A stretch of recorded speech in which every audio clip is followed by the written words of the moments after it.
Hey everyone, Alex here with UTRGV Outdoor Adventures. I wanted to remind you guys that even with everything going on currently, it is still possible to get outside and enjoy nature. A lot of the parks right here in the Rio Grande Valley are operating with social distancing measures in place. As you can see, I've got my mask on. Right now, I'm at Estero Llano Grande State Park right here in Weslaco. There's some awesome trails to explore here and even a couple of geocaches you can find. But one of the biggest draws to this park is their bird watching opportunities. So I'm going to go and ask some of their park staff about bird watching and how to get started. All right, so here at the park we have Kat, Javier, and John, and they're each going to talk to us about a different aspect of birding. Hey John, for those of us that don't know, what is bird watching and what's the appeal of the activity? Well, you know, that varies a lot from person to person. Like even the U.S. Fish and Wildlife in one of the reports was talking about how hunting and fishing were in decline and bird watching and wildlife watching in general is on the increase. It's had to define what a bird watcher was, and just the word bird watcher kind of intimates that you're kind of like not familiar with it, because most birders, serious birders, call themselves birders because they think of Mr. Drysdale or Beverly Hillbillies when they think of the bird watchers from that show. But what it is to some people it's different things. Like if you just watch your feeder or your hummingbird feeder, some people do. That's a form of birdie. Maybe they don't even know the names of the birds. But Fish and Wildlife said if you could name 5 birds, then you're a birder. Whereas other people are real competitive. Like some people are trying to get all the birds they can in the United States. That's their bucket list thing, is to make sure they see all the birds around the United States.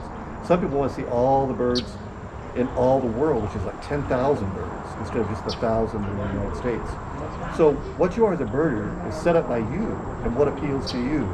If you want to be more casual about it and just put up a bird seed and a hummingbird feeder, look out your window, or maybe you just want to go for a walk and look at the shorebirds or the gulls at the beach. That's a birder too.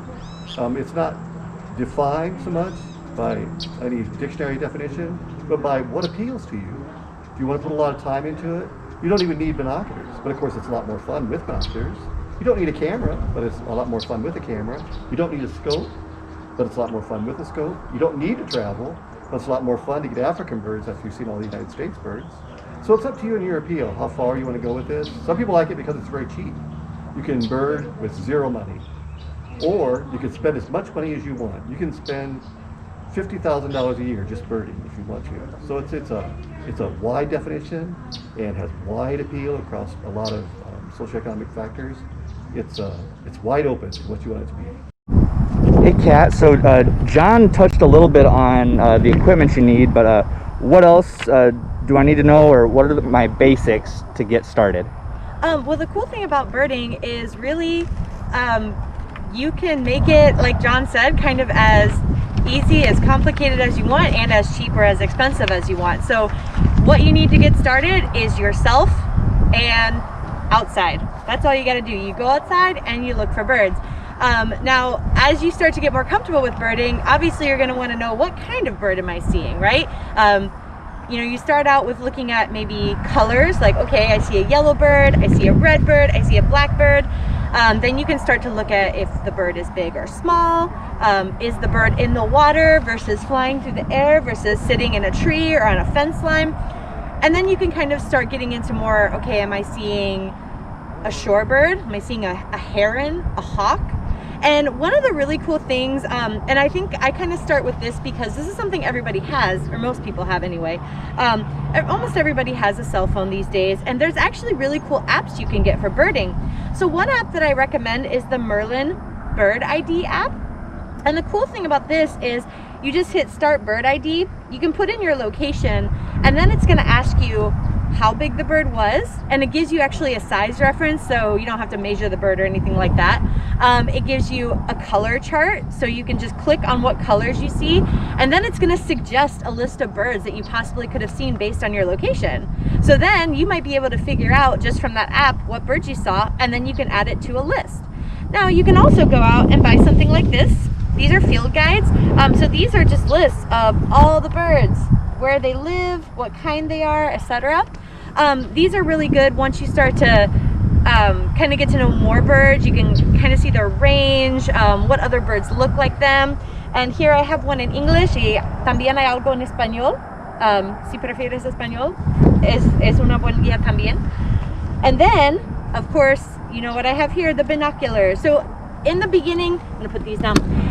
You don't have to have binoculars, but they certainly do help, because if I see a bird way over in that tree and I can't really get a good look with my eyes, I want those binos to help me see closer, right? Now binoculars really range in price, so you can get beginner binoculars for maybe, you know, $20, $25. You can ask, you know, your parents or your siblings, your grandma, if they even have a pair in their closet they might not be using. You can also spend $1,000 on a pair of binoculars. So really, it just depends on how much you want to spend. I think these binoculars were maybe like $50, $60. So they're a really good beginning brand, and then you can just kind of go up from there. So there's a lot of ways you can start. That doesn't mean you have to spend a lot of money. Hey Javier, so Kat and John told us quite a bit about birding. What else can we find out here at the park, and what resources are available here? So, you know, the park is here for the birds. You know, we're very resource centered, but if you just enjoy hiking, you can come out to the park. We have about 5 miles of trails. So there's really good hiking opportunities. You can bring out mountain bikes. You can mountain bike in the park everywhere except for our wooden boardwalks and our trail near Alligator Lake, because we don't want anybody accidentally falling into Alligator Lake on their bike. But yeah, I think if you're just out enjoying the day, today's a beautiful day out in the park.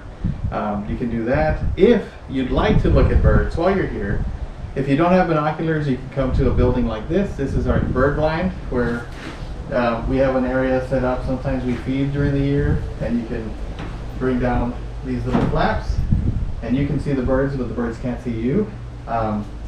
Or we also rent binoculars if you'd like to try birding. For $3, you can rent binoculars for the day and have a lot of fun. And really the main thing is we want to try to get people outdoors and enjoying nature, because it is a whole other world. You forget everything. If you're stressed during the week for whatever reason, school, work, you can come out here and be stressed about, you know, maybe you haven't seen birds at all, or you know, you can get stressed out about the snake you just saw on the ground, which is good stress, because it's a really cool thing to see.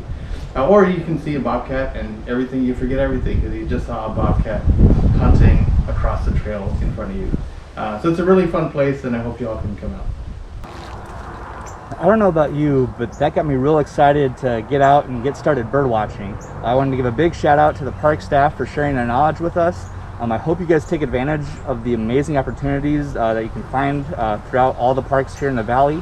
Thanks for watching.